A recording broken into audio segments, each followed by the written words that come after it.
ഇന്ന് നമ്മൾ ചർച്ച ചെയ്യുന്നത് മെഡിക്കൽ ആൻഡ് അലൈഡ് കോഴ്സസ് ആണ്. ഈ മേഖലയിൽ ഉണ്ടാകുന്ന പുതിയ പ്രവണതകളെ കുറിച്ചും തുടർന്ന് എന്തൊക്കെയാണ് ഇത്തരം കാര്യങ്ങൾ ശ്രദ്ധിക്കേണ്ടത് എന്നതിനെ കുറിച്ചും ഷമീർ ഡോക്ടർ വളരെ വിശദമായി നമ്മളോട് സംസാരിക്കും. മെഡിക്കൽ രംഗത്തേക്ക് പ്രവേശിക്കുന്നത് എങ്ങനെയാണ്, എങ്ങനെയുള്ളവരാണ് അത്തരം മേഖലയിലേക്ക് എത്തിച്ചേരേണ്ടത് എന്നതിന്റെ ഒരു ചെറു രൂപമാണ് നമ്മൾ ഇന്നിവിടെ സംസാരിക്കുന്നത്. മെഡിക്കൽ വിദ്യാഭ്യാസ രംഗത്തേക്ക് അല്ലെങ്കിൽ MBBS, BDS, BAMS പോലെയുള്ള കോഴ്സുകൾ സെലക്ട് ചെയ്യുന്ന വിദ്യാർത്ഥികൾക്ക് അവരുടെ പാഷൻ മാത്രമല്ല, അല്ലെ, വെറും പാഷൻ മാത്രമല്ല, അതിന്റെ പ്രാക്ടിക്കാലിറ്റി കൂടി ചിന്തിച്ചിട്ട് വേണം ആ മേഖലയിലേക്ക് കടന്നു ചെല്ലാൻ എന്നുള്ളതാണ് ആദ്യമേ പറയാനുള്ളത്. അവർക്ക് ബയോളജിക്കൽ സയൻസിലും അതോടൊപ്പം തന്നെ ഫിസിക്കൽ സയൻസിലും ഒരേപോലെ ഇൻട്രസ്റ്റ് ഉണ്ടാവണം, ഹ്യൂമാനിറ്റേറിയൻ ആറ്റിറ്റ്യൂഡ് ഉണ്ടാവണം എന്നത് ഏറ്റവും പ്രധാനമാണ്. അതുപോലെ സർജറി മേഖലയിലൊക്കെ പോകുന്ന ആൾക്കാരാണെങ്കിൽ നല്ല മെക്കാനിക്കൽ റീസണിംഗ് ഉള്ള കുട്ടികളാവണം, ലോജിക്കൽ തിങ്കിങ് വേണം, ഒരു നാച്ചുറാലിസ്റ്റിക് ബിഹേവിയറും ഒക്കെ കീപ്പ് ചെയ്യുന്ന ആൾക്കാരായിരിക്കണം ഈ മേഖലയിലേക്ക് കടന്നു ചെല്ലേണ്ടത്. അതോടൊപ്പം തന്നെ അവർക്ക് വേണ്ട ലൈഫ് സ്കിൽ ഏറ്റവും പ്രധാനമാണ്. ക്രിട്ടിക്കൽ തിങ്കിങ് ഉണ്ടാകുന്നതോടൊപ്പം തന്നെ കൃത്യമായ ഡിസിഷൻ. ഇപ്പൊ കഴിഞ്ഞ ദിവസം നമുക്കറിയാം, തൃശ്ശൂർ നടന്ന വെടിക്കെട്ട് പടക്കശാലയിലുണ്ടായ അപകടത്തെ തുടർന്നുണ്ടായ കലാമിറ്റീസും ഒക്കെ നമുക്കറിയാം. അപ്പൊ ആ സമയങ്ങളിലൊക്കെ കൃത്യമായ ഒരു പ്രോബ്ലം വരുമ്പോൾ അവിടെ കൃത്യമായ ഒരു ഡിസിഷൻ എടുക്കാനുള്ള കഴിവ് അത്തരം മേഖലയിൽ വർക്ക് ചെയ്യുന്നവർക്ക് ഉണ്ടാവണം. പാനിക് ആവാതെ കാര്യങ്ങളെ കോർഡിനേറ്റ് ചെയ്യാൻ ഉണ്ടാവണം. അതുപോലെ ഇന്റർപേഴ്സണൽ ആയിട്ടുള്ള റിലേഷൻ, അതായത് രോഗികളെ ബഹുമാനിക്കുകയും അവരോടൊപ്പം എങ്ങനെ അവരോട് പെരുമാറണമെന്നും അവരെ എങ്ങനെ ഡീൽ ചെയ്യണമെന്നും വ്യത്യസ്തമായ സ്വഭാവവും അതുപോലെ പെരുമാറ്റ രീതികളൊക്കെ ഉള്ള ആൾക്കാരായിരിക്കും ഓരോരുത്തരും. ഓരോരുത്തരെയും എങ്ങനെ കൈകാര്യം ചെയ്യണമെന്ന് വ്യക്തികളെ മനസ്സിലാക്കിക്കൊണ്ട് മുന്നോട്ട് പോകുന്ന ആൾക്കാർക്കാണ് തീർച്ചയായും ഈ മേഖല വളരെ ഭംഗിയായി ചേരുക എന്നുള്ളത് നമുക്ക് എല്ലാവർക്കും അറിയുന്നതാണ്. അതുപോലെ തന്നെ എൻട്രൻസ് പരീക്ഷയിലേക്ക് വരികയാണെങ്കിൽ നമുക്കറിയാം, ഇന്ത്യയിൽ തന്നെ മെഡിക്കൽ രംഗത്തേക്കുള്ള ഏക പ്രവേശന പരീക്ഷയാണ് നീറ്റ് UG അഥവാ national eligibility cum entrance test. NEET പരീക്ഷയുടെ അടിസ്ഥാനത്തിലാണ് ഇന്ത്യയിലെ എല്ലാ മെഡിക്കൽ കോഴ്സുകളിലേക്കുള്ള പ്രവേശന പരീക്ഷയും. ഏകദേശം 1,10,000 അല്ലെങ്കിൽ 1,00,000 ചില്ലാനം MBBS സീറ്റുകളും അതുപോലെയുള്ള അലൈഡ് മെഡിക്കൽ കോഴ്സുകളുമാണ് ഇന്ത്യയിൽ ഇന്ന് നിലവിലുള്ളത്. ഇതിൽ ഓൾ ഇന്ത്യ കോട്ട സീറ്റുകളിലേക്കും സ്റ്റേറ്റ് ഗവൺമെന്റിന്റെ മെറിറ്റ് സീറ്റുകളിലേക്കും എല്ലാം പൂർണ്ണമായും നീറ്റിന്റെ അടിസ്ഥാനത്തിലാണ് പ്രവേശനം നടക്കുന്നത്. നമുക്കൊക്കെ അറിയാവുന്നതുപോലെ 100 സീറ്റുകളാണുള്ളെങ്കിൽ അല്ലെങ്കിൽ ആകെയുള്ള സീറ്റുകളിൽ 15% വിവിധ സംസ്ഥാനങ്ങളിൽ ഓൾ ഇന്ത്യ കോട്ട സീറ്റിലേക്കാണ് അത് പോകുന്നത്. അതായത് കേരളത്തിൽ ഒരു മെഡിക്കൽ കോളേജിൽ 100 സീറ്റാണുള്ളതെങ്കിൽ 85 സീറ്റിൽ ആ സംസ്ഥാനത്തെ വിദ്യാർത്ഥികൾ മാത്രവും 15% സീറ്റുകളിലേക്ക് ഇന്ത്യയിലെ എല്ലാ സംസ്ഥാനങ്ങളിലെയും തമിഴ്നാടാവാം, കർണാടക ആവാം, പഞ്ചാബ് ആവാം, ഗുജറാത്ത് ആവാം, ഹരിയാന ആവാം, ഇവിടെ നിന്നൊക്കെയുള്ള കുട്ടികൾക്ക് കേരളത്തിലെ ഈ 15 സീറ്റുകൾ അർഹതപ്പെട്ടതാണ്. അതുപോലെ മറ്റ് സംസ്ഥാനങ്ങളിലെ 15% സീറ്റുകൾ മലയാളികൾക്കും മറ്റെല്ലാ സംസ്ഥാനങ്ങളിലെ വിദ്യാർത്ഥികൾക്കും ഒരുപോലെ അവകാശപ്പെട്ടതാണ്. അതുപോലെ നമുക്കൊക്കെ അറിയാവുന്ന പോലെ ധാരാളം പ്രൈവറ്റ് മെഡിക്കൽ കോളേജുകളുണ്ട്, സെൽഫ് ഫിനാൻസിങ് കോളേജുകളുണ്ട്, ഡീംഡ് കോളേജുകളൊക്കെ ഉണ്ട്.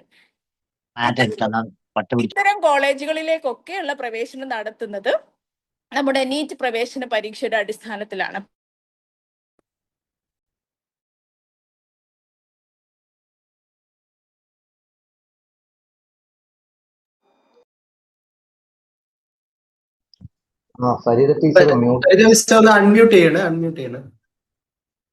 അതുപോലെ ആയുർവേദ, സിദ്ധ, യുനാനി കേൾക്കുന്നില്ലേ?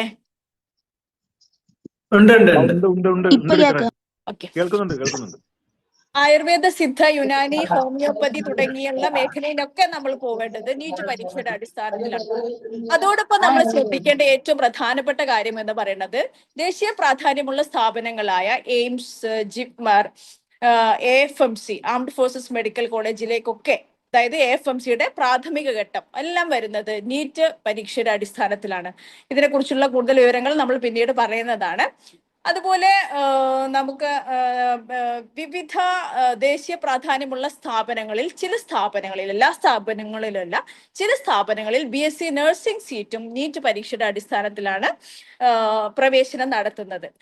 അതുപോലെ NIRF റാങ്കിങ്ങിൽ രണ്ടാമതായിട്ട് വരുന്ന, അല്ലെങ്കിൽ ആദ്യത്തെ 5-ൽ വരുന്ന ജിപ്മർ അല്ലെ, സൗത്ത് ഇന്ത്യയിലെ ഏറ്റവും ബെസ്റ്റ് എന്ന് പറയാവുന്ന ജിപ്മറിലെ Jawaharlal institute of post graduate medical education and റിസർച്ചിൽ BSc നഴ്സിംഗിനും അതുപോലെ അലൈഡ് ഹെൽത്ത് കോഴ്സുകൾക്കും നമ്മുടെ നീറ്റ് പരീക്ഷയുടെ അടിസ്ഥാനത്തിലാണ് പ്രവേശനം. പക്ഷെ ഇവിടെ ശ്രദ്ധിക്കേണ്ട കാര്യം, ജിപ്മറിൽ നമ്മൾ നീറ്റ് പരീക്ഷയുടെ അടിസ്ഥാനത്തിലാണെങ്കിലും പ്രവേശനം അവർ നേരിട്ടാണ് നടത്തുന്നത്. അതുകൊണ്ട് പ്രത്യേകം അവിടെ അപേക്ഷ സമർപ്പിക്കാൻ നമ്മൾ ശ്രദ്ധിക്കണം.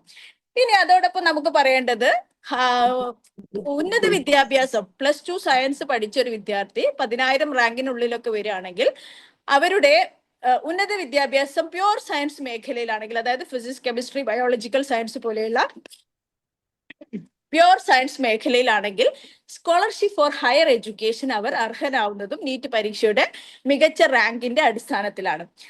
അത് മാത്രമല്ല, മിലിറ്ററി നഴ്സിംഗ് നമുക്കൊക്കെ അറിയാം, AFMC ഞാൻ നേരത്തെ പറഞ്ഞ പോലെ മിലിറ്ററി നഴ്സിംഗിന്റെയും ആദ്യ പടി എന്നുള്ളത് നീറ്റ് പരീക്ഷയുടെ മികച്ച റാങ്ക് തന്നെയാണ്. കൂടാതെ വിദേശ രാജ്യങ്ങളിലേക്കുള്ള മെഡിക്കൽ പഠനത്തിന്, MBBS പഠനത്തിന് നീറ്റ് സ്കോർ അനിവാര്യമാണ്. അതോടൊപ്പം നമ്മൾ ഏറ്റവും വ്യത്യസ്തമായ ഒരു കാര്യം എന്ന് പറയുന്നത്, എയിംസ് മംഗളഗിരിയിലുള്ള BSc എമർജൻസി മെഡിക്കൽ ടെക്നോളജി, അതുപോലെ BSc haematology and transfusion medicine, എയിംസിലെ മറ്റു കോഴ്സുകൾക്കൊക്കെ പ്രത്യേക പ്രവേശന പരീക്ഷയാണെങ്കിൽ ഈ കോഴ്സിന് നീറ്റിന്റെ റാങ്കാണ് പരിഗണിക്കുന്നത്. അതുപോലെ കൃത്രിമ അവയവങ്ങളുടെ നിർമ്മാണത്തിന് നിർദ്ദേശങ്ങൾ നൽകുന്ന, അല്ലെങ്കിൽ അത്തരം കാര്യങ്ങൾക്ക് വേണ്ടിയുള്ള, അല്ലെങ്കിൽ അത് ട്രെയിൻ ചെയ്യുന്നതിന് വേണ്ടിയുള്ള കോഴ്സാണല്ലോ BPM അല്ലെ, bachelor of prosthetics and orthotics. ഈ കോഴ്സ് AIPMR, മുംബൈയിലുള്ള AIPMR നമുക്ക് നീറ്റ് പരീക്ഷയുടെ അടിസ്ഥാനത്തിലൂടെ പ്രവേശനം ലഭിക്കാനുള്ള സാധ്യതയുണ്ട്. അപ്പൊ ഇത്രയധികം സാധ്യതകൾ നമ്മുടെ നീറ്റ് പരീക്ഷ വഴി ഉണ്ട് എന്നുള്ളതാണ് ഏറ്റവും പ്രധാനം. നീറ്റ് പരീക്ഷ വഴി മാത്രമാണ് ഇത്തരം കോഴ്സുകളിലേക്കുള്ള പ്രവേശനം എന്നതുകൂടി ശ്രദ്ധേയമാണ്. ഇനി എങ്ങനെയാണ് നീറ്റ് പരീക്ഷയുടെ പാറ്റേൺ എന്ന് നമുക്കറിയാം. 4 വിഷയങ്ങളാണ് നമ്മൾ പഠിക്കേണ്ടത്. അതായത് 4 വിഷയങ്ങൾ എന്ന് പറഞ്ഞാൽ ആക്ച്വലി 3 വിഷയങ്ങളാണ്. ഫിസിക്സ്, കെമിസ്ട്രി, ബയോളജി എന്നുള്ളത്, ബോട്ടണി, സുവോളജി എന്ന് 2 വ്യത്യസ്തമായ സ്പ്ലിറ്റ് ചെയ്താണ് നമ്മൾ പഠിക്കുന്നത്. ഓരോ വിഷയത്തിൽ നിന്നും, അല്ലെങ്കിൽ ഓരോ പാർട്ടിൽ നിന്നും 45 വീതം ചോദ്യങ്ങൾ, 180 മാർക്കിനാണ്. അങ്ങനെ ആകെ 720 മാർക്കിനാണ് പരീക്ഷ ഓരോ വർഷവും നടത്തപ്പെടുന്നത്. കറക്റ്റായ ചോദ്യത്തിന് 4 മാർക്കും ഒരു നെഗറ്റീവ് മാർക്കുമാണുള്ളത്.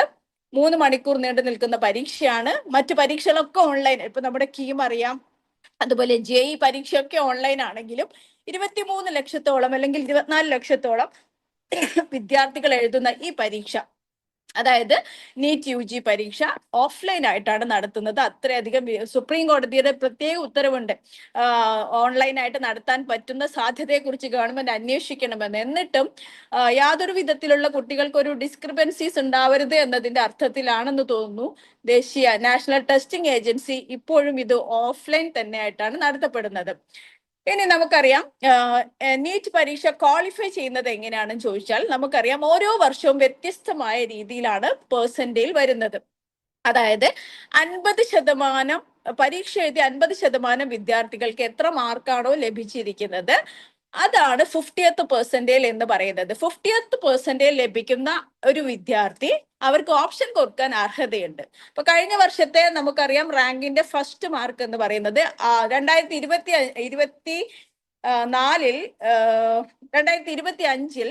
686 അതേസമയം 2024 720 മാർക്കായിരുന്നു ഫസ്റ്റ് റാങ്കിന്റെ മാർക്ക്. അപ്പൊ അത്രയധികം വ്യത്യാസം കഴിഞ്ഞ വർഷം വന്നിട്ടുണ്ട്. അതുകൊണ്ട് മാർക്കിന്റെ അടിസ്ഥാനത്തിൽ നമുക്ക് ഒരു വർഷത്തെ അഡ്മിഷനെ കുറിച്ച് പറയാൻ സാധിക്കില്ല.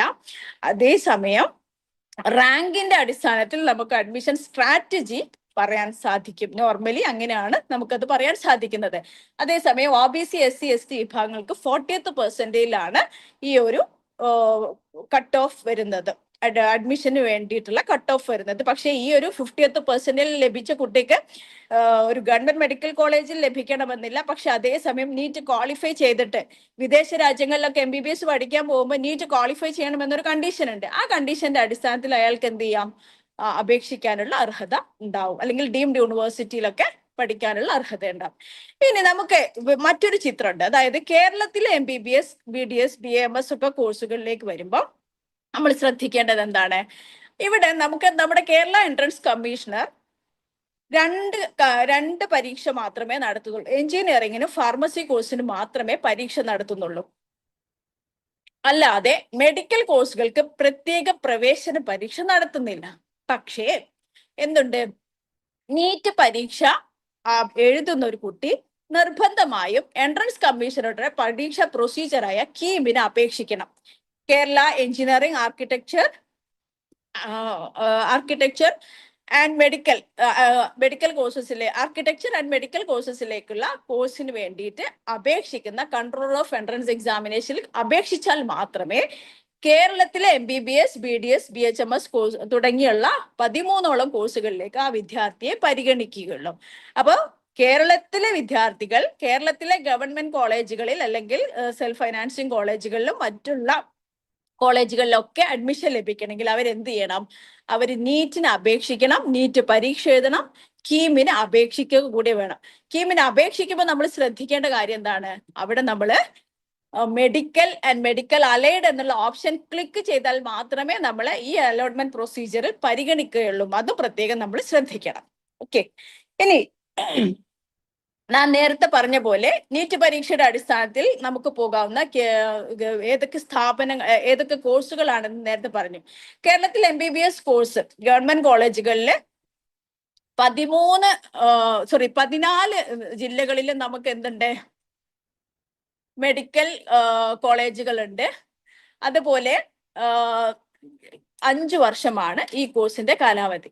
നിങ്ങൾ ഒരു കാര്യം ശ്രദ്ധിക്കുന്നുണ്ടാവും, സ്ക്രീനിൽ നോക്കൂ. ഫീസ് സ്ട്രക്ചർ ഞാൻ എഴുതിയത് ഗവൺമെന്റ് ഫീസ് 23,150 രൂപയാണ്. അതേസമയം സെൽഫ് ഫൈനാൻസിങ് കോഴ്സുകളിലേക്ക് 8.1 മുതൽ 9.3 ലക്ഷം വരെയാണ്. അത് ഓരോ വർഷവും വർദ്ധിച്ചു വരികയാണ് ചെയ്യുന്നത്. NRI സീറ്റുകളിലേക്കാണെങ്കിലോ 22.74 ലക്ഷമാണ്. അപ്പൊ നിങ്ങൾക്കറിയാം, ഒരേ കോഴ്സ് നമ്മൾ പഠിക്കുന്ന ഫീസിലുള്ള വേരിയേഷൻ, ഇതിനേക്കാൾ കുറഞ്ഞ ഫീസിൽ നമുക്ക് എയിംസിലൊക്കെ പഠിക്കാൻ സാധിക്കും. അപ്പൊ നമ്മൾ എങ്ങനെ പഠിച്ചാലാണ് ഏറ്റവും മിനിമം ഫീസിൽ എങ്ങനെ നമ്മൾ പഠിക്കണം എന്നുള്ളത് തീരുമാനിക്കാനും കൂടി വേണ്ടിയിട്ടാണ് ഞാൻ ഈ ഒരു ഫീസ് സ്ട്രക്ചർ അല്ലെങ്കിൽ ഒരു ഫീസിന്റെ ഘടന നിങ്ങൾക്ക് ഇവിടെ കാണിച്ചു തന്നത്. ഇനി അതുപോലെ 6 ഗവൺമെന്റ് ഡെന്റൽ കോളേജുകളാണ് കേരളത്തിലുള്ളത്. ഇവിടുത്തെയും ഫീസ് സ്ട്രക്ചർ നോക്കൂ. പക്ഷെ പൊതുവെ കേരളത്തിലെ BDSന് ഇപ്പോൾ കുട്ടികൾ പോകാനൊരു മടി കാണിക്കുന്നുണ്ട്. നമ്മൾ വളരെ ഇൻട്രസ്റ്റഡ് ആണെങ്കിൽ തീർച്ചയായിട്ടും നമ്മൾ നല്ല പാഷനേറ്റ് ഒക്കെ ആണെങ്കിൽ പോകാം എന്നുള്ളതാണ് നമ്മുടെയൊക്കെ ഒരു അഭിപ്രായം. പക്ഷെ അത് കുറച്ചുകൂടി ഇൻവെസ്റ്റ്മെന്റ് ഒക്കെ ആവശ്യമുള്ള, അതായത് ഇനീഷ്യലി ഇൻവെസ്റ്റ്മെന്റ് ഒക്കെ ആവശ്യമുള്ളതാണ്. കുട്ടികൾക്ക് താല്പര്യം ഉണ്ടെങ്കിൽ മാത്രം അത്തരം മേഖലകൾ ചൂസ് ചെയ്യുന്നതാണ് നന്നാവുക. അതേസമയം വെറ്റിനറി കോളേജ് കേരളത്തിൽ 2 ഗവൺമെന്റ് കോളേജുകളും ഒരു സെൽഫ് ഫൈനാൻസിങ് കോളേജുകളും പോലും നിലനിൽക്കുന്നില്ല എന്നതാണ് അതിന്റെ പ്രത്യേകത. മാത്രമല്ല, മെഡിക്കൽ റിസർച്ച് മേഖലയിലേക്ക് വരുമ്പോൾ വെറ്റിനറി കോഴ്സസ് നല്ല സാധ്യതകൾ കുട്ടികൾക്ക് തുറന്നു നൽകുന്നുണ്ട്. അതുകൊണ്ട് നമുക്കറിയാം, സാധാരണ ഒരു MBBS ഡോക്ടർ അല്ലെങ്കിൽ BDS ഡോക്ടർ ഒക്കെ വർക്ക് ചെയ്യുന്ന ഒരു വർക്കിംഗ് അറ്റ്മോസ്ഫിയർ ആയിരിക്കില്ല ആർക്കുണ്ടാവുക, വെറ്റിനറി ഡോക്ടർക്ക് ഉണ്ടാവുക. പക്ഷെ അയാൾ അത്തരം മേഖലയിൽ പാഷനേറ്റ് ആണെങ്കിൽ തീർച്ചയായും എന്ത് ചെയ്യാം, വെറ്റിനറി കോഴ്സ് സെലക്ട് ചെയ്യുന്നതിൽ യാതൊരു അപാകതയും ഇല്ല എന്നാണ് പറയാനുള്ളത്. ഇനി നമുക്ക്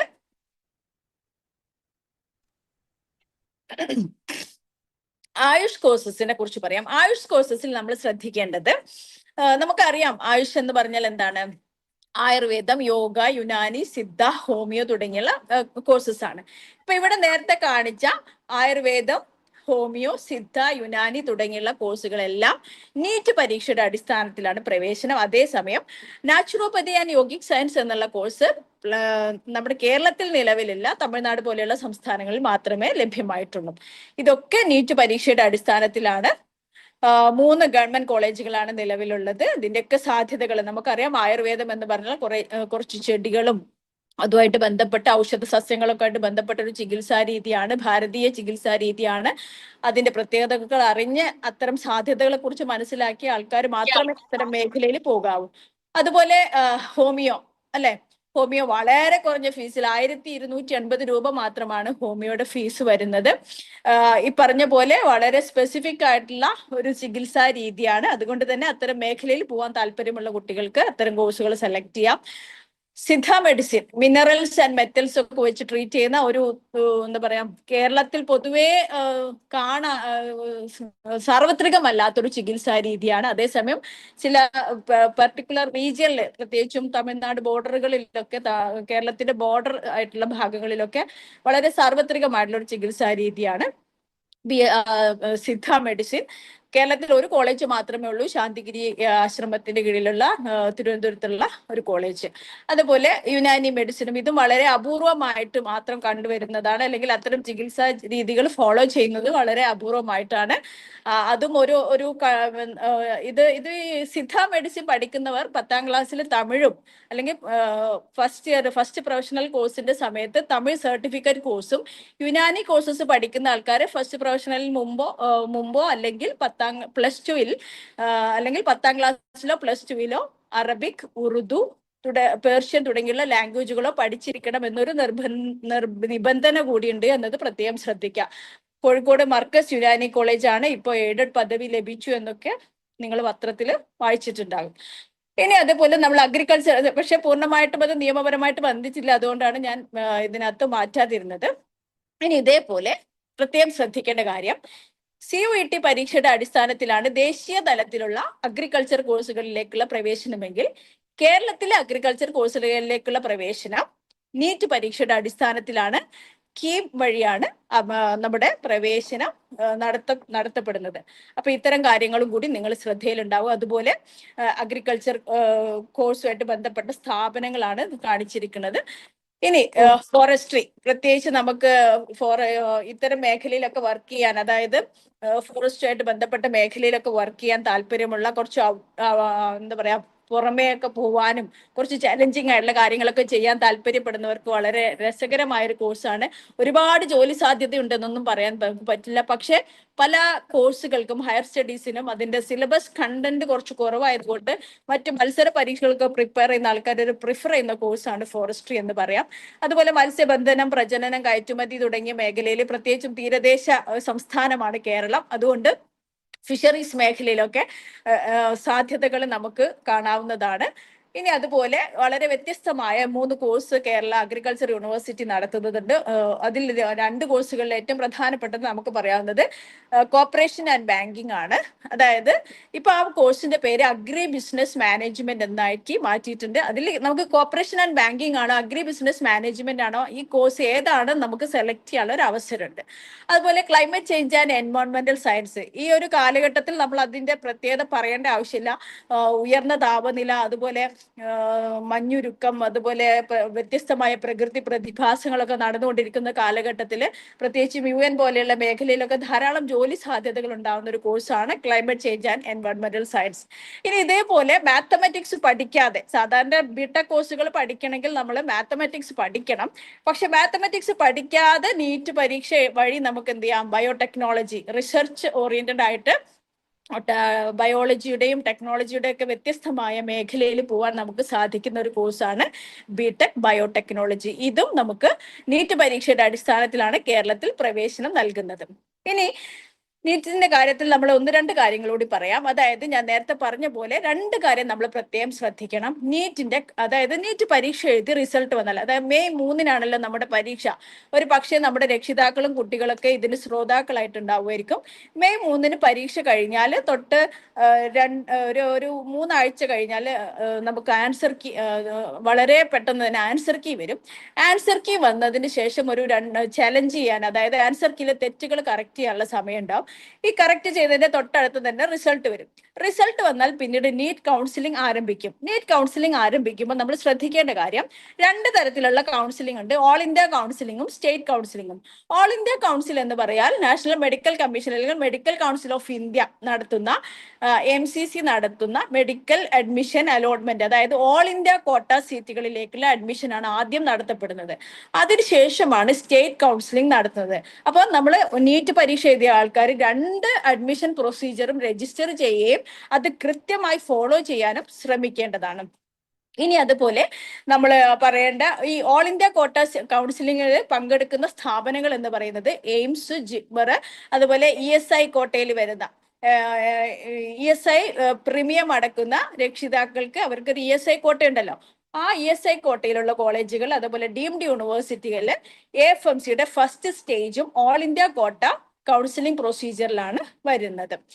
ഇനി അതുപോലെ നമുക്ക് പറയാവുന്ന കേരള സ്റ്റേറ്റ് കൗൺസിലിംഗിൽ 4 കോഴ്സസ് വരുന്നുണ്ട്. അതിനകത്ത് എഞ്ചിനീയറിംഗ് ഉണ്ട്, ഫാർമസി ഉണ്ട്, medical and medical allied courses ഉണ്ട്, ആൻഡ് ദെൻ ആർക്കിടെക്ചർ കോഴ്സ്. അപ്പൊ നമ്മൾ നേരത്തെ പറഞ്ഞ പോലെ കീമിന് അപേക്ഷിക്കുമ്പോൾ medical and medical allied courses എന്ന് ക്ലിക്ക് ചെയ്താൽ മാത്രമേ ഈ റാങ്കിങ് പ്രൊസീജിയറിൽ നമ്മളെ പരിഗണിക്കുകയുള്ളൂ. ഇനി നമുക്ക് പറയാനുള്ളത് എന്താണ്? ആയുഷ് കോഴ്സ് അല്ലെ. ആയുഷ് കോഴ്സ് നേരത്തെ പറഞ്ഞു, നേരത്തെ വിചാരിച്ച പോലെ ഒറ്റ പരീക്ഷയാണല്ലോ, അപ്പൊ ഒറ്റ കൗൺസിലിംഗ് പ്രൊസീജിയർ ആണെന്ന് നമ്മൾ തെറ്റിദ്ധരിക്കരുത്. ആയുഷ് കൗൺസിലിംഗിന് പ്രത്യേകം കൗൺസിലിംഗ് പ്രൊസീജിയർ ഉണ്ട്. അതുപോലെ വെറ്റിനറി കോഴ്സസിന് വെറ്റിനറി കൗൺസിൽ ഓഫ് ഇന്ത്യയുടെ പ്രത്യേകം അഡ്മിഷൻ പ്രൊസീജിയർ ഉണ്ട്. ഇതൊക്കെ ആദ്യം മെഡിക്കൽ കമ്മീഷൻ, അതായത് MCCയുടെ ഫസ്റ്റ്, അതായത് MBBS BDS കോഴ്സുകളിലേക്കുള്ള ഓൾ ഇന്ത്യ കൗൺസിലിംഗിന് ശേഷമാണ് ആയുഷ് കൗൺസിലിങ്ങും അതുപോലെ വെറ്റിനറി കൗൺസിലിംഗ് ഒക്കെ, വെറ്റിനറി കോഴ്സുകളിലേക്കുള്ള VCIയുടെ കൗൺസിലിംഗ് ഒക്കെ വരുന്നത് എന്നുള്ളത് നിങ്ങൾ നോട്ട് ചെയ്ത് വെക്കാം. ഇനി അതേപോലെ മറ്റൊരു സാധ്യത എന്ന് പറയുന്നത്, ഇനി ഇതൊന്നും ലഭിച്ചില്ല, കർണാടകയിലോ തമിഴ്നാട്ടിലോ ഒക്കെ പഠിക്കണം, ഈ സംസ്ഥാനങ്ങളിലെ ഓൾ ഇന്ത്യ കോട്ട സീറ്റിലേക്ക് അഡ്മിഷൻ ലഭിക്കണമെങ്കിൽ നമ്മൾ ഓൾ ഇന്ത്യ കോട്ട സീറ്റിലേക്ക് അപേക്ഷിക്കുന്നത് ഓൾ ഇന്ത്യ കൗൺസിലിംഗിനാണ് നമ്മൾ പങ്കെടുക്കേണ്ടത്. അതായത് Karnataka, Tamil Nadu, Puducherry, Bihar, Rajasthan, whatever it may be, എവിടെയാണെങ്കിലും അവിടെയുള്ള സംസ്ഥാനങ്ങളിലെ ഓൾ ഇന്ത്യ കോട്ട സീറ്റിൽ പങ്കെടുക്കാൻ നമ്മൾ പ്രത്യേകം അപേക്ഷിക്കേണ്ടതില്ല. ഓൾ ഇന്ത്യ കൗൺസിലിംഗ് തന്നെയാണ് നമ്മൾ പങ്കെടുക്കേണ്ടത്.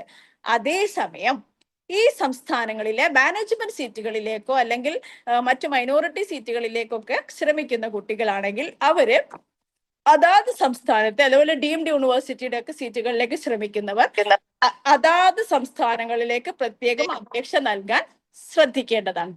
ഇനി നമുക്ക് പറയാനുള്ളത് എന്താണ്? നമുക്കറിയാം കേരളത്തില് എല്ലാ ചെറിയ ക്ലാസ്സുകൾ തൊട്ട് തന്നെ കുട്ടികളോട് ചോദിക്കുമ്പോൾ അവർക്ക് അറിയാവുന്ന അല്ലെങ്കിൽ അവർ ഇഷ്ടപ്പെടുന്ന ഏറ്റവും പ്രധാനപ്പെട്ട കാര്യം ഡോക്ടർ ആവുക എന്നതാണ്. സത്യത്തില് ആർട്ടിഫിഷ്യൽ ഇന്റലിജൻസ് കഴിഞ്ഞ് ഇപ്പോൾ ആർട്ടിഫിഷ്യൽ ജനറേറ്റീവ് ഇന്റലിജൻസിന്റെ കാലത്തിലൂടെയാണ് നമ്മൾ കടന്നു പോകുന്നത്. അതായത് ആർട്ടിഫിഷ്യൽ ഇന്റലിജൻസ് എന്ന് പറഞ്ഞപ്പോൾ നമുക്കറിയാം ഐഫോണിൽ ഹേ സിരി എന്ന് പറയുമ്പോൾ സിരി നമ്മൾ ശബ്ദം ഐഡന്റിഫൈ ചെയ്ത് കോൾ ചെയ്യുന്നു, അല്ലെങ്കിൽ നമ്മുടെ ഫേസ് അൺലോക്ക് ചെയ്തിട്ട് ഫോൺ നമുക്ക് അൺലോക്ക് ചെയ്യാൻ പറ്റുന്നു. ഇതൊക്കെയാണ് ബേസിക് ആർട്ടിഫിഷ്യൽ ഇന്റലിജൻസ് എന്ന് പറയുന്നത്. അതേസമയം ആർട്ടിഫിഷ്യൽ ജനറേറ്റീവ് ഇന്റലിജൻസ് എന്ന് പറഞ്ഞാൽ ഒരു കൃത്രിമ ബുദ്ധിയോടൊപ്പം അത് ആലോചിച്ച് തീരുമാനങ്ങൾ എടുക്കാൻ പറ്റുന്ന വിധത്തിൽ യന്ത്രങ്ങൾ വളരുന്ന ഒരു കാലമാണ്. അപ്പൊ ഇവിടെ നമുക്ക് ഇനി MBBS മാത്രമാണോ ഓപ്ഷൻ? അല്ല, ഒരിക്കലല്ല. പക്ഷെ അതോടൊപ്പം തന്നെ ആ മേഖലയിൽ ഉണ്ടാകുന്ന മാറ്റങ്ങൾ എന്തൊക്കെയാണ്, അല്ലെങ്കിൽ അവിടെയൊക്കെ എന്തൊക്കെ കാര്യങ്ങളുണ്ട് എന്നൊക്കെ നമ്മൾ അതിനനുസരിച്ച് പഠിക്കാൻ ശ്രമിക്കണം.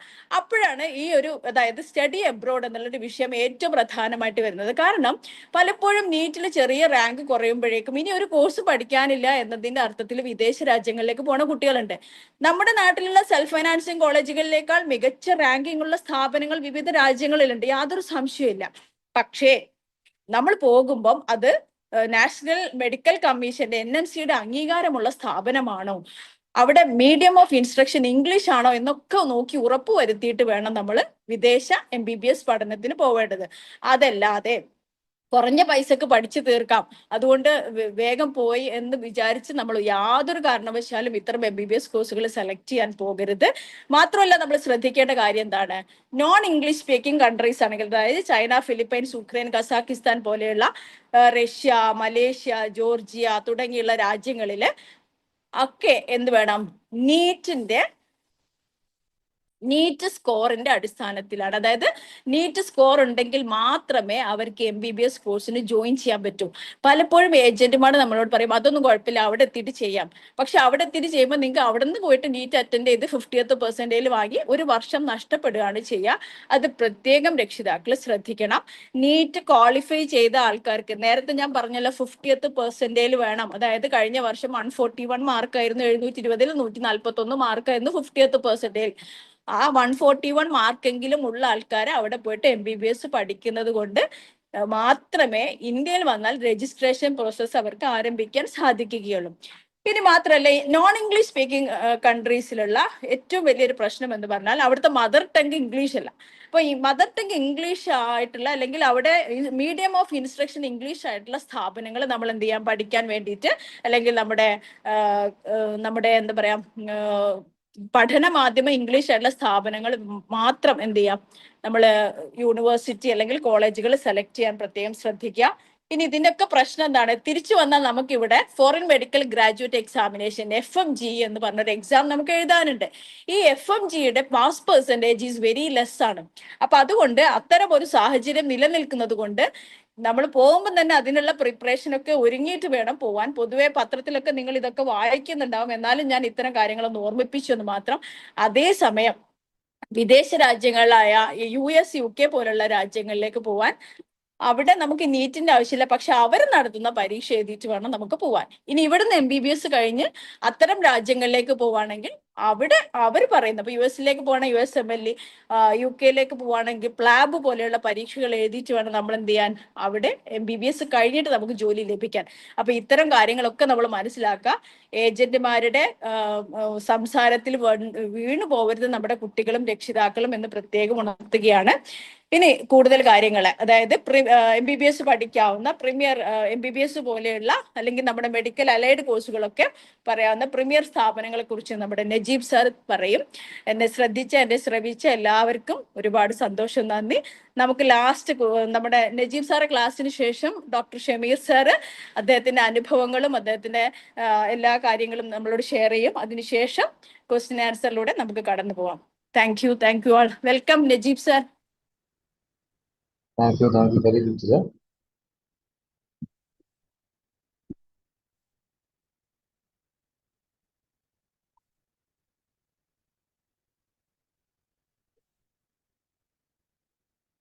ഞാൻ സ്ക്രീൻ ഷെയർ ചെയ്ത് കാണുന്നുണ്ടോ?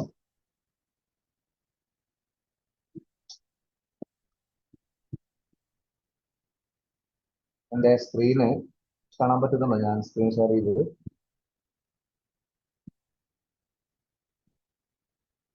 ഹലോ. കാണാം. Thank you. തീർച്ചയായിട്ടും മെഡിക്കൽ രംഗത്ത് പ്രൊഫഷൻ കരിയർ ബിൽഡ് ചെയ്യാൻ ഉദ്ദേശിക്കുന്ന ഈ വർഷം 10ാം ക്ലാസ് പഠിച്ച് പുറത്തിറങ്ങുന്ന വിദ്യാർത്ഥികളും ഈ വർഷം +1 +2 ക്ലാസ്സുകളൊക്കെ പഠിച്ചുകൊണ്ടിരിക്കുന്ന വിദ്യാർത്ഥികളും അവരുടെ രക്ഷിതാക്കളൊക്കെയാണ് ഈ ഒരു പ്രോഗ്രാമിൽ പങ്കെടുത്തുകൊണ്ടിരിക്കുന്നത്. മെഡിക്കൽ വിദ്യാഭ്യാസത്തിന്റെ സാധ്യതകളും അതൊരു പഠിക്കുന്ന വിദ്യാർത്ഥിക്ക് ആവശ്യമായ സ്കില്ലിനെ കുറിച്ചും സ്ഥാപനങ്ങളെ കുറിച്ചും പ്രവേശന പരീക്ഷകളെ കുറിച്ചൊക്കെ വളരെ കൃത്യമായി ഫരീദ ടീച്ചർ നിങ്ങൾക്ക് വിവരിക്കുകയുണ്ടായി. തീർച്ചയായിട്ടും നമ്മുടെ ഷമീർ സാറുടെ ഒരു സെഷൻ നമുക്ക് എല്ലാവരും വളരെ പ്രതീക്ഷയോടെ കാത്തിരിക്കുകയാണ്. അതിനിടയിൽ വളരെ ചെറിയ ചില കാര്യങ്ങൾ മാത്രം പറയാൻ ഉദ്ദേശിക്കുകയാണ്. നമുക്ക് തീർച്ചയായിട്ടും നമ്മൾ എന്തൊരു കാര്യം, ഒരു സർവീസ് സ്വീകരിക്കുമ്പോഴും ഒരു പ്രോഡക്റ്റ് വാങ്ങുമ്പോഴും ഒക്കെ നമ്മൾ അതിന്റെ ഏറ്റവും ബെസ്റ്റ് പ്ലേസിൽ നിന്ന് ഏറ്റവും മികച്ച ക്വാളിറ്റി ഉള്ള പ്രോഡക്റ്റ് വാങ്ങാനൊക്കെയാണ് നമ്മൾ എപ്പോഴും ശ്രദ്ധിക്കുക. അതേപോലെ നമ്മൾ നമ്മുടെ എഡ്യൂക്കേഷൻ നമ്മൾ പ്ലാൻ ചെയ്യുമ്പോൾ അതിൽ ഏറ്റവും പ്രധാനപ്പെട്ട ഒരു ഫാക്ടർ തന്നെയാണ് നമ്മളെ അതിലെ പ്രീമിയർ ഇൻസ്റ്റിറ്റ്യൂഷൻസിനെ കുറിച്ച് മനസ്സിലാക്കുന്നത്. നേരത്തെ ഫരീദ ടീച്ചർ അത്തരം ഇൻസ്റ്റിറ്റ്യൂഷനെ കുറിച്ച് ചെറിയ രീതിയിലുള്ള സൂചനകൾ തന്നിരുന്നു. The place you choose to learn shapes the person you become എന്ന ഒരു കൊട്ടേഷൻ തീർച്ചയായിട്ടും ഈ സമയത്ത് നമുക്ക് ഏറ്റവും പ്രാധാന്യത്തോടെ ഓർത്തെടുക്കാം. നമ്മൾ സെലക്ട് ചെയ്യുന്ന നമ്മളുടെ സ്ഥാപനമാണ് നമ്മൾ ഏത് രീതിയിലുള്ളൊരു പ്രൊഫഷണൽ ആയിട്ടാണ് വാർത്തെടുക്കപ്പെടുന്നത് എന്നത് തീരുമാനിക്കുന്നതിൽ ഏറ്റവും പ്രധാനപ്പെട്ട ഇമ്പോർട്ടൻ്റ് ഫാക്ടറാണ്. അതിൽ തീർച്ചയായിട്ടും പല ബെനിഫിറ്റ്സുകളുണ്ട്. പ്രത്യേകിച്ചും മെഡിക്കൽ സ്റ്റഡീസ് നമ്മുടെ പ്രീമിയർ സ്ഥാപനങ്ങളിൽ എയിംസ്, ജിപ്മർ പോലെയുള്ള നേരത്തെ സൂചിപ്പിക്കപ്പെട്ടു അത്തരം സ്ഥാപനങ്ങളിലൊക്കെ നമ്മൾ പഠിക്കുന്ന സമയത്ത് ഒരുപാട് ബെനിഫിറ്റ്സ് ഉണ്ട്. ഒന്ന്, ഏറ്റവും അപ്ഡേറ്റഡ് ആയ സിലബസ് ആയിരിക്കും എന്നുള്ളതാണ്. അതേപോലെ റിസർച്ചിന് വലിയ ഫോക്കസ് കൊടുത്തുള്ള ഒരു പഠനം MBBS പഠന കാലയളവിൽ തന്നെ അവസരം ലഭിക്കുന്നുണ്ട്. ക്ലിനിക്കൽ എക്സ്പോഷർ വളരെ വലുതായിരിക്കും. ഒരുപാട് വിശാലമായ രീതിയിലുള്ള പേഷ്യന്റ് ലോഡൊക്കെ ഉണ്ടാവുന്ന സമയത്ത് ആ ഒരു ക്ലിനിക്കൽ എക്സ്പോഷർ തീർച്ചയായിട്ടും ഏറ്റവും വലുതായിരിക്കും. അതേപോലെ എക്സ്പീരിയൻസ്ഡ് ഫാക്കൽറ്റി ആയിരിക്കും. പലപ്പോഴും ഇന്ത്യയിലുടനീളം പല യൂണിവേഴ്സിറ്റികളിലൊക്കെ ഉപയോഗിക്കുന്ന ടെക്സ്റ്റ് ബുക്കുകളൊക്കെ എഴുതിയ ഫാക്കൽറ്റികളൊക്കെ അത്തരം പ്രീമിയർ ഇൻസ്റ്റിറ്റ്യൂട്ടുകളിൽ നേരിട്ട് കാണാനും അവരുടെ ക്ലാസ് നേരിട്ട് കേൾക്കാനും ഒരവസരം ഉണ്ടാവുക എന്നുള്ളത് വിദ്യാഭ്യാസ കാലത്ത് കുട്ടികൾക്ക് ലഭിക്കുന്ന ഏറ്റവും വലിയ അനുഗ്രഹമായി. അതോടൊപ്പം നേരത്തെ സൂചിപ്പിച്ചു പേഷ്യൻ ലോഡ്, റെയർ ആയ കോംപ്ലക്സ് ആയ വളരെ വ്യത്യസ്തങ്ങളായ കേസുകൾ, അതേപോലെ ഏറ്റവും അഡ്വാൻസ്ഡ് ആയ കേസുകളൊക്കെ പലപ്പോഴും ഇത്തരം പ്രീമിയർ സ്ഥാപനങ്ങളിലേക്ക് അല്ലെങ്കിൽ കോളേജുകളിലേക്കാണ് ട്രീറ്റ്മെന്റിന് വേണ്ടിയിട്ട് പലപ്പോഴും പേഷ്യൻസ് എത്തിപ്പെടുന്നത്. അപ്പൊ അത്തരം കേസുകൾ നേരിട്ട് കാണാനും പഠിക്കാനുള്ള അവസരം ഉണ്ടാകും പ്രീമിയർ സ്ഥാപനങ്ങളിൽ പഠിക്കുമ്പോൾ. അതേപോലെ പല വിദ്യാർത്ഥികളും ഷെയർ ചെയ്യാറുണ്ട്, ഇത്തരം സ്ഥാപനങ്ങളിൽ പഠിക്കുമ്പോൾ PGക്ക് നീറ്റിന്റെ PGക്ക് വേണ്ടിയുള്ള എക്സാമിന് പ്രിപ്പറേഷന് വലിയൊരു അഡ്വാൻറ്റേജ് ഇത്തരം സ്ഥാപനങ്ങളിൽ MBBS പഠിക്കുമ്പോൾ ലഭിക്കാറുണ്ട്. അതേപോലെ റിസർച്ചിന്, പിന്നെ നേരത്തെ സൂചിപ്പിക്കപ്പെട്ട ചില ഫോറിൻ എക്സാംസുകളുണ്ട്. അത്തരം എക്സാംസുകളൊക്കെ പിന്നീട് MBBSന് ശേഷം എഴുതാൻ ശ്രമിക്കുമ്പോൾ നമ്മളിപ്പോൾ സൂചിപ്പിക്കാൻ പോകുന്ന പ്രീമിയർ സ്ഥാപനങ്ങളിൽ പഠിച്ച വിദ്യാർത്ഥികൾക്ക് വലിയൊരു അഡ്വാൻറ്റേജ് ലഭിക്കുമെന്ന് പലപ്പോഴും വിദ്യാർത്ഥികൾ തന്നെ ഷെയർ ചെയ്യാറുണ്ട്. പിന്നെ ഹോസ്റ്റൽ ഉൾപ്പെടെ വിദ്യാർത്ഥികൾക്ക് ലഭിക്കുന്ന ഫെസിലിറ്റി അത് ഏറ്റവും മികച്ചതായിരിക്കും ഇത്തരം സ്ഥാപനങ്ങളിൽ. അതും വളരെ കുറഞ്ഞ ഫീസിൽ ഏറ്റവും മികച്ച ഫെസിലിറ്റി, ഇൻഫ്രാസ്ട്രക്ചർ, ഹോസ്റ്റൽ അതേപോലുള്ള കാര്യങ്ങൾ ലഭിക്കും എന്നുള്ളതാണ് ഇത്തരം പ്രീമിയർ സ്ഥാപനങ്ങളിലേക്ക് വിദ്യാർത്ഥികളെ അട്രാക്ട് ചെയ്യുന്നതിന്റെ ഏറ്റവും ഇമ്പോർട്ടൻറ്റ് ഫാക്ടേഴ്സ്. നമുക്ക് NIR റാങ്കിങ് എടുത്താൽ ഏറ്റവും ഒന്നാമതായിട്ട് മെഡിക്കൽ രംഗത്ത് കാണുന്ന എയിംസ് ഡൽഹിയാണ്. അതേപോലെ മറ്റ് 20ഓളം എയിംസുകൾ, അതിന്റെയൊക്കെ പേര് നമുക്ക് ഇവിടെ ഈ സ്ക്രീനിൽ ഇപ്പോൾ വായിക്കാൻ പറ്റും. ഞാൻ നേരത്തെ സൂചിപ്പിച്ചു വിദ്യാർത്ഥികളെ എയിംസിലേക്ക് അട്രാക്ട് ചെയ്യുന്ന ഫാക്ടറുകൾ. നമ്മൾ നീറ്റ് എക്സാമിന് ഏറ്റവും മികച്ച പെർഫോമൻസ്, അതിപ്പോ നമ്മുടെ ഈ പ്രോഗ്രാമിൽ 10ാം ക്ലാസ്സിലെ വിദ്യാർത്ഥികൾ ഉണ്ടല്ലോ. ഹയർ സെക്കൻഡറി സയൻസിൽ പ്രവേശിച്ച ആദ്യത്തെ നാൾ മുതൽ NCERT text book physics, chemistry, ബയോളജിയിലെ ഈ മൂന്ന് വിഷയങ്ങളും ഏറ്റവും ഡെപ്തിൽ ഹയർ സെക്കൻഡറി കോഴ്സിൽ പഠിക്കുന്ന ഒരു വിദ്യാർത്ഥിക്ക് നീറ്റ് പരീക്ഷയിൽ ഏറ്റവും മികച്ച സ്കോർ നേടാൻ പറ്റും. അപ്പോൾ ഇന്ത്യയിൽ ലക്ഷക്കണക്കിന് വിദ്യാർത്ഥികൾ എഴുതുന്ന ഈ പരീക്ഷയിൽ ഏറ്റവും മികച്ച റാങ്കിൽ എത്തുന്ന വിദ്യാർത്ഥികൾക്കാണ് തീർച്ചയായിട്ടും ഇത്തരം എയിംസിലേക്ക് പ്രവേശിക്കാൻ കഴിയുക. അതുകൊണ്ട് തന്നെ ഈ വർഷം 10ാം ക്ലാസ് കംപ്ലീറ്റ് ചെയ്ത് ഹയർ സെക്കൻഡറിയിൽ സയൻസ് എടുക്കുന്ന വിദ്യാർത്ഥികൾ മെഡിക്കൽ രംഗത്ത് ഇങ്ങനെ ഒരു പ്രൊഫഷൻ പ്ലാൻ ചെയ്യുന്നുണ്ടെങ്കിൽ ഈ ഒരു കാര്യം പ്രത്യേകം ശ്രദ്ധിക്കേണ്ടത്. 2 വർഷത്തെ ഹയർ സെക്കൻഡറി കോഴ്സാണ് ഈ എക്സാമിന്റെ ഒക്കെ ഫൗണ്ടേഷൻ. പ്രത്യേകിച്ചും physics, chemistry, biology 3 സബ്ജക്റ്റുകൾ NCERT text book ഉപയോഗിച്ചുകൊണ്ട് അത് ഏറ്റവും ഡെപ്തിൽ പഠിക്കാൻ ശ്രമിക്കണമെന്ന് ഈ സമയത്ത് ഓർമ്മിപ്പിക്കുകയാണ്. ഇപ്പൊ ഈ ക്ലാസ്സിൽ +1 വിദ്യാർത്ഥികൾ ചിലപ്പോൾ ഉണ്ടായേക്കാം. അടുത്ത ഒരു വർഷം സെക്കൻഡ് ഇയർ ഏറ്റവും മികച്ച രീതിയിൽ പ്ലാൻ ചെയ്യാനും ഈ സമയത്ത് ഓർമ്മപ്പെടുത്തുകയാണ്. എയിംസ്, അതേപോലെ ജിപ്മർ നമുക്കറിയാം സൗത്ത് ഇന്ത്യയിൽ നമുക്ക് ഏറ്റവും മികച്ച ഒരു അവസരമാണ് ജിപ്മറിൽ MBBS പഠിക്കുക എന്നുള്ളത്.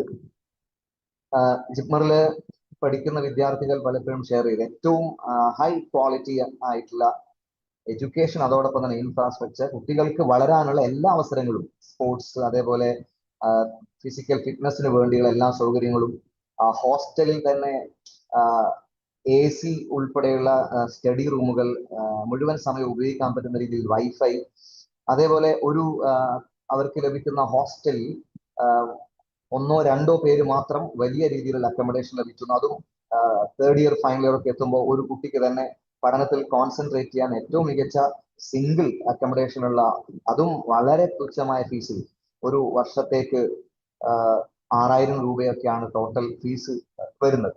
ഇപ്പൊ ജിപ്മറിലെ MBBS പഠിക്കുക എന്നുള്ളത് തീർച്ചയായിട്ടും ഒരു സ്വപ്നമായി കൊണ്ടു നടക്കുന്ന വിദ്യാർത്ഥികളുണ്ട്.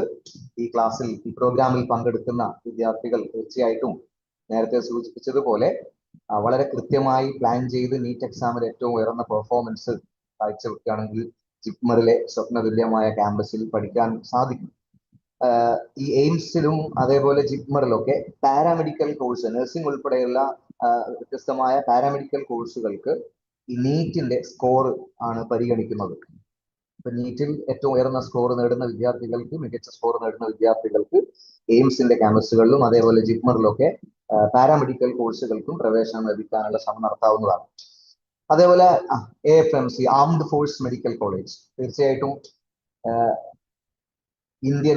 ഇന്ത്യയിലെ ഡിഫൻസിനെ, ആർമിയെ ഒക്കെ സേവനം ചെയ്യാൻ ആഗ്രഹമുള്ള ഒരുപാട് വിദ്യാർത്ഥികളുണ്ട്. അത് ഒരു മെഡിക്കൽ രംഗത്തുള്ള പ്രൊഫഷനോട് കൂടി സേവനം ചെയ്യാനുള്ള ഒരു മികച്ച അവസരമാണ് AFMCയിൽ MBBS ചെയ്യുന്നതിലൂടെ ലഭിക്കുന്നത്.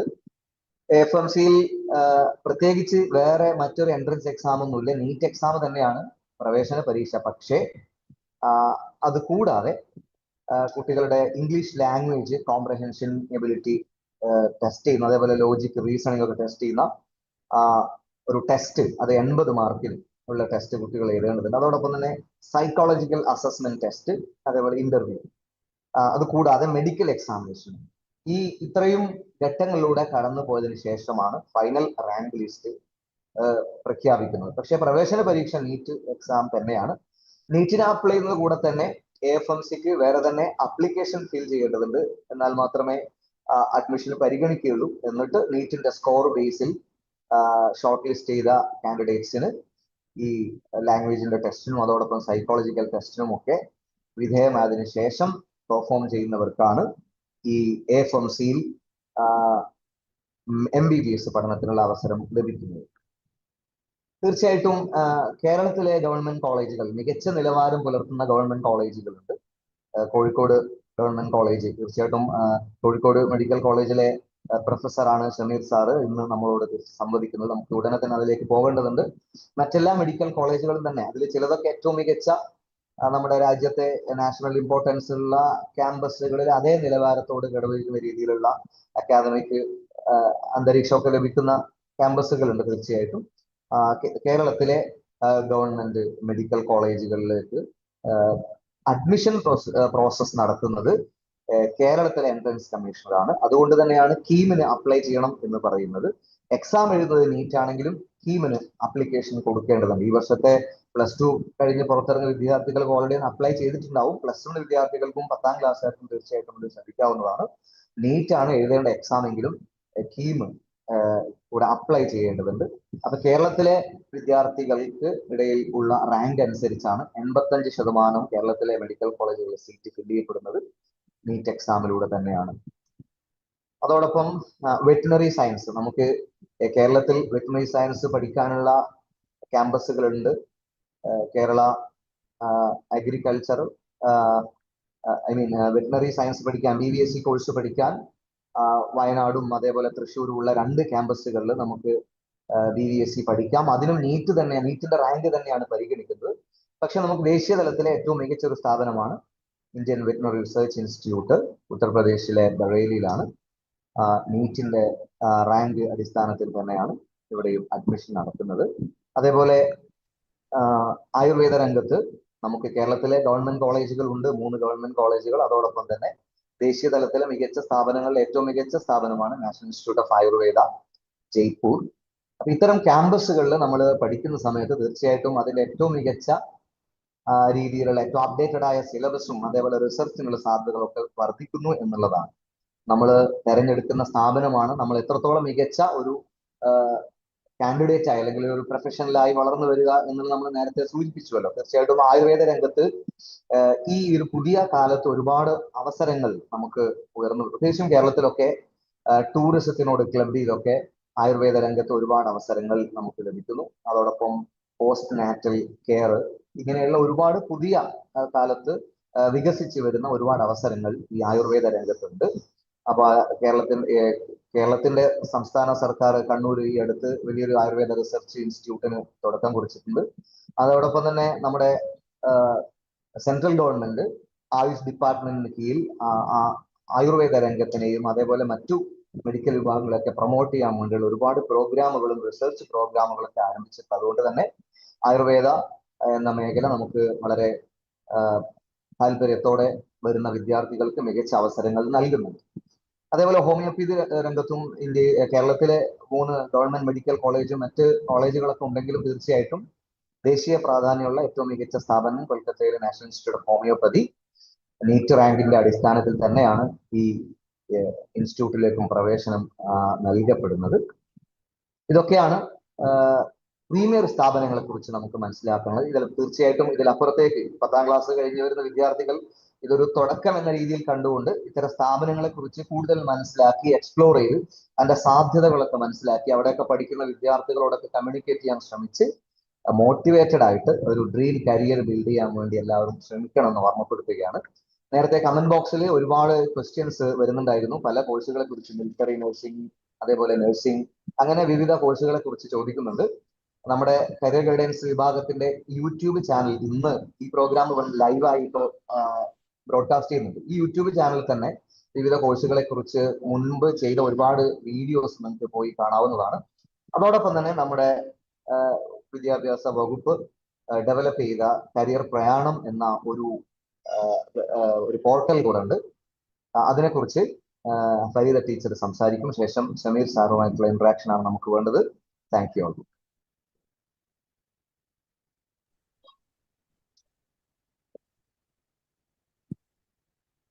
പ്രിയപ്പെട്ട കുട്ടികളെ, നേരത്തെ പറഞ്ഞ പോലെ തന്നെ കരിയർ പ്രയാണം പോർട്ടല് നമുക്ക് ഏത് കരിയറിനെ കുറിച്ചും നിങ്ങൾക്കറിയാൻ ഒറ്റ ക്ലിക്കിൽ നമുക്കറിയാവുന്ന പോർട്ടലാണ്.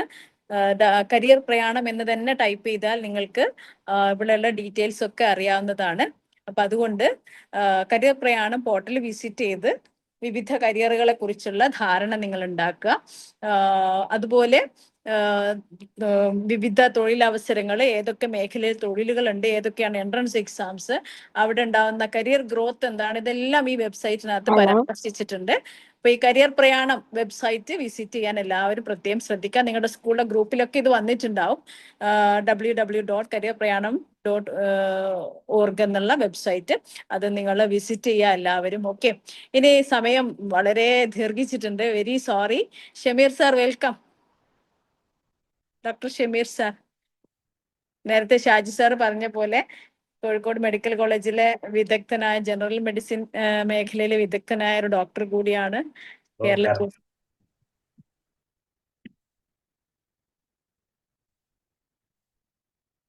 Welcome sir, welcome sir. ഒരു മിനിറ്റ്.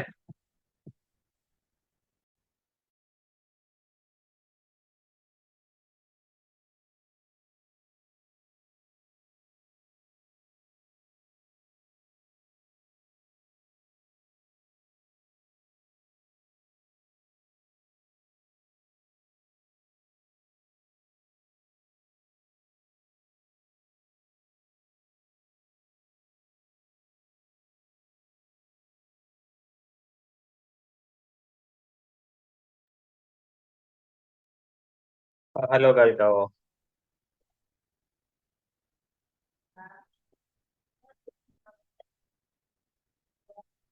കേൾക്കുന്നുണ്ടോ?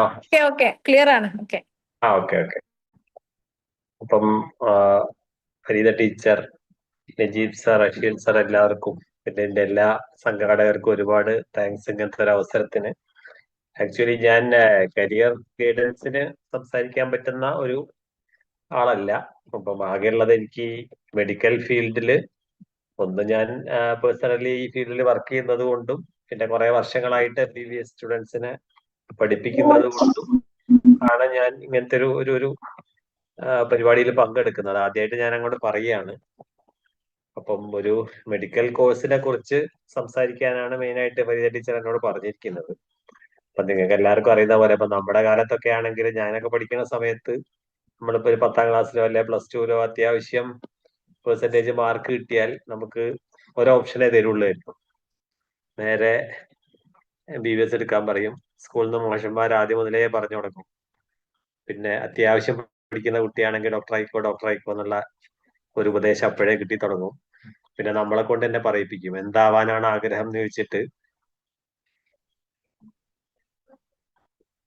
ഡോക്ടർ അല്ല വേറെ എന്തെങ്കിലും പറഞ്ഞു കഴിഞ്ഞാൽ ടീച്ചർമാരന്ന് ചീത്ത പറയായിരുന്നു. അതെന്താ നിനക്ക് ഡോക്ടർ ആയാല് ഡോക്ടർ ആവുന്നില്ല എന്ന് പറഞ്ഞാൽ നമ്മളെന്തോ പഠിയാനായതുകൊണ്ടാണ് അങ്ങനെ പറയാത്തതെന്നുള്ളൊരു രീതിയിലായിരുന്നു അന്ന് പറയുക. അപ്പൊ +2 കഴിഞ്ഞാൽ നേരെ എൻട്രൻസ് എഴുതുക, എന്നിട്ട് MBBS കിട്ടിയിട്ടില്ലെങ്കിൽ ബാക്കിയുള്ളത് ആലോചിക്കുക എന്നുള്ള രീതിയിലായിരുന്നു. ഇപ്പൊ ഫരീദ ടീച്ചറും നജീബ് സാർ എല്ലാം കൂടെ ഇവിടുന്ന് ഇപ്പൊ ഈ ചെറിയ സമയത്തിനുള്ളിൽ തന്നെ ഒത്തിരി കോഴ്സുകൾ നമ്മളോട് പറഞ്ഞു കഴിഞ്ഞു. എന്തൊക്കെ ഓപ്ഷൻസ് ആണ് ഇപ്പൊ നമ്മുടെ മുമ്പിൽ, കുട്ടികളെ മുമ്പിൽ ഉള്ളതെന്ന് കേൾക്കുമ്പോൾ നമ്മൾ തന്നെ അത്ഭുതപ്പെട്ടു പോവുകയാണ്. അതും അതിന്റെ ചെറിയൊരു പെർസെന്റേജ് ഇവിടെ ഇപ്പൊ പറഞ്ഞിട്ടുള്ളൂ. ഇനി നീണ്ടു പരന്ന് കിടക്കുന്ന വലിയൊരു സാഗരം ഇപ്പോഴും അതിന്റെ പുറത്ത് ഇരിക്കുകയാണ്. ഈ സെഷൻ തന്നെ ദിവസങ്ങളോളം നീണ്ടു നിൽക്കുന്നതാണെന്നാണ് ഞാൻ മനസ്സിലാക്കുന്നത്. അപ്പൊ ഓരോ ദിവസവും ഇത്രയും കോഴ്സുകൾ പറയുകയാണെങ്കിൽ നമ്മുടെ +2 കഴിഞ്ഞിട്ട് കുട്ടികൾക്കുള്ള അവസരങ്ങൾ എത്രയാന്നുള്ളതാണ് അതിന്റെ ഒരു ലിമിറ്റ്ലെസ് ആയിട്ടുള്ള അവസരങ്ങളാണ് നമ്മുടെ മുമ്പിലുള്ളത്. അപ്പം എന്തുകൊണ്ട് MBBS, അല്ലെങ്കിൽ ഇനിയും അങ്ങനെ തന്നെ പോണോ, അല്ലെ ആരാണ് പോണ്ടത് എന്നുള്ള ചില ചോദ്യങ്ങൾക്ക് ഉത്തരം ആയിരിക്കും ഞാനിവിടെ പറയേണ്ടതെന്ന് തോന്നുന്നു. അപ്പൊ ബേസിക്കലി ഇപ്പം ഒരു MBBS പിള്ളേരെ ഡെയിലി കാണുന്ന ഒരാൾ എന്നുള്ള നിലക്ക്, അല്ലെ പഠിപ്പിക്കുന്ന ഒരാൾ എന്നുള്ള നിലക്ക് പറയാനുള്ള ചില കാര്യങ്ങൾ. ഒന്ന്, MBBS എന്ന് പറയുന്നത് പൊതുവെ ഒരു വളരെ ഒരു കഠിനമായ കോഴ്സാണ്. അത്യാവശ്യം നന്നായി പഠിക്കാനുണ്ട്. ഈ നമ്മൾ എൻട്രൻസ് ക്രോസ് ചെയ്ത് കോഴ്സ് കിട്ടുന്നത് കൊണ്ട് മാത്രം നമുക്ക് പരിപാടി തീരും എന്ന് ഒരു തെറ്റിദ്ധാരണ പാടില്ല. അത്യാവശ്യം നല്ല കടുകട്ടി ഭാഷയാണ്. അത്യാവശ്യം നല്ലോണം കഷ്ടപ്പെട്ടാലേ പാസ്സാവുള്ളൂ. പിന്നെ ഇപ്പൊ എല്ലാവർക്കും പറയുന്ന പോലെ MBBS മാത്രം ഈ കോഴ്സ് അങ്ങോട്ട് നിൽക്കൂല. അത് കഴിഞ്ഞിട്ട് പിന്നെ PG, അതേപോലെ സൂപ്പർ സ്പെഷ്യാലിറ്റി എന്നൊക്കെ പറഞ്ഞ് കുറെ വർഷങ്ങൾ നീണ്ടു നിൽക്കുന്ന ഒരു പ്രയാണമാണ് ആക്ച്വലി ഈ മെഡിക്കൽ കോഴ്സ്. അപ്പം അതിനുള്ള ഒരു മനസ്സ് നമുക്ക് ഉണ്ടാവണം എന്നാ ഞാൻ ഈ അതിനുവേണ്ടി കഷ്ടപ്പെട്ട് പഠിക്കുന്നവരെ അല്ല ആഗ്രഹിച്ച് നിൽക്കുന്നവരെ ഡിസ്കറേജ് ചെയ്യാൻ വേണ്ടി പറയുന്നതല്ല. പക്ഷെ നമുക്ക് അതിനെക്കുറിച്ചുള്ള ഒരു മാനസികമായ ഒരു തയ്യാറെടുപ്പ് നമുക്ക് വേണം. പലപ്പോഴും കാണുന്നത് വെച്ച് കഴിഞ്ഞാൽ ഇപ്പം നമ്മുടെ പാരന്റ്സ് ഭയങ്കരമായിട്ട് നിർബന്ധിക്കുന്നു, എങ്ങനെയെങ്കിലും നീ ഒരു MBBS എടുത്ത് വാങ്ങും എന്നുള്ള രീതിയിൽ, അല്ലെങ്കിൽ നമ്മളൊരു വീട്ടിൽ കാറ് വാങ്ങുന്ന പോലെ നമുക്കൊരു ബോർഡ് വെക്കാൻ വേണ്ടി ഒരു ഡോക്ടർ എന്നുള്ള രീതിയിൽ ഇനി അങ്ങോട്ട് ആരും ഇതിനെ കാണരുത് എന്നുള്ളതാണ് എനിക്ക് മെയിൻ ആയിട്ടൊരു റിക്വസ്റ്റ് എല്ലാവരോടും പറയാനുള്ളത്. അപ്പം ജെന്യുവിൻ ആയിട്ട് നമുക്ക് ഇതിനൊരു ആഗ്രഹം തോന്നണം. അപ്പൊ ഓരോ ഫീൽഡും നിങ്ങൾ സെലക്ട് ചെയ്യുമ്പോൾ, ഇപ്പൊ നമ്മുടെ ഈ എക്സ്പേർട്ട് ആയിട്ടുള്ള ടീച്ചറും സാറൊക്കെ പറഞ്ഞ പോലെ തന്നെ നമ്മുടെ ഒരു അഭിരുചി എന്ന് പറഞ്ഞൊരു സംഭവം ഉണ്ടല്ലോ. അപ്പം അത് ഇത് വളരെ വളരെ പ്രധാനമായിരിക്കണം. അതില്ലാത്ത ആളുകളാണെങ്കിൽ ഡെഫിനറ്റ്ലി നമ്മൾ വേറെന്തെങ്കിലും ഓപ്ഷനുകൾ ചിന്തിക്കുക തന്നെ വേണം. അപ്പം നമ്മുടെ മുമ്പില് ഇതിൽ ഏറ്റവും പ്രധാനം ഒരു MBBS എടുക്കുമ്പോൾ ഈ നമ്മൾ എന്തിനു വേണ്ടി അതിന് പോകുന്നു എന്നുള്ളതാണ് നമ്മുടെ ഫസ്റ്റ് ചോദ്യം. അപ്പം ഒന്ന്, ഒരു ശമ്പളം അല്ലെങ്കിൽ നല്ലൊരു വരുമാന മാർഗം എന്നുള്ള രീതിയിലുള്ള ഒരു ചോദ്യം, അല്ലെങ്കിൽ നമുക്ക് എന്താണ് നാട്ടിലുള്ള നമ്മുടെ പ്രശസ്തി, അല്ലെങ്കിൽ നമുക്കൊരു സ്റ്റാറ്റസിന്റെ സിമ്പലായിട്ട് അങ്ങനെയുള്ള ഒരു കാര്യം. അത്തരം കാര്യങ്ങൾക്ക് മാത്രം ഭയങ്കര പ്രാമുഖ്യം കൊടുത്തിട്ട് നമ്മൾ ഈ കോഴ്സ് ഒരിക്കലും സെലക്ട് ചെയ്യരുത്. അതേസമയം നമ്മൾ ആ ചെയ്യുന്ന ജോലി ഉണ്ടല്ലോ, ഇപ്പൊ നമ്മള് പേഷ്യൻസിനെ കാണുന്നു, ചികിത്സിക്കുന്നു, അതും വളരെ വളരെ എന്താ പറയാ, ഇപ്പൊ നേരത്തെ ടീച്ചർ പറഞ്ഞ പോലെ ഇപ്പൊ ഒരു സർജറി ചെയ്യുക, ഒരു ഓപ്പറേഷൻ തിയേറ്ററിൽ പോയിട്ട്, അതല്ലെങ്കിൽ ഒരു എമർജൻസി വരുന്ന സമയത്ത് നമുക്കൊരു കാഷ്വാലിറ്റി നിന്നിട്ട് വർക്ക് ചെയ്യാൻ പറ്റുക.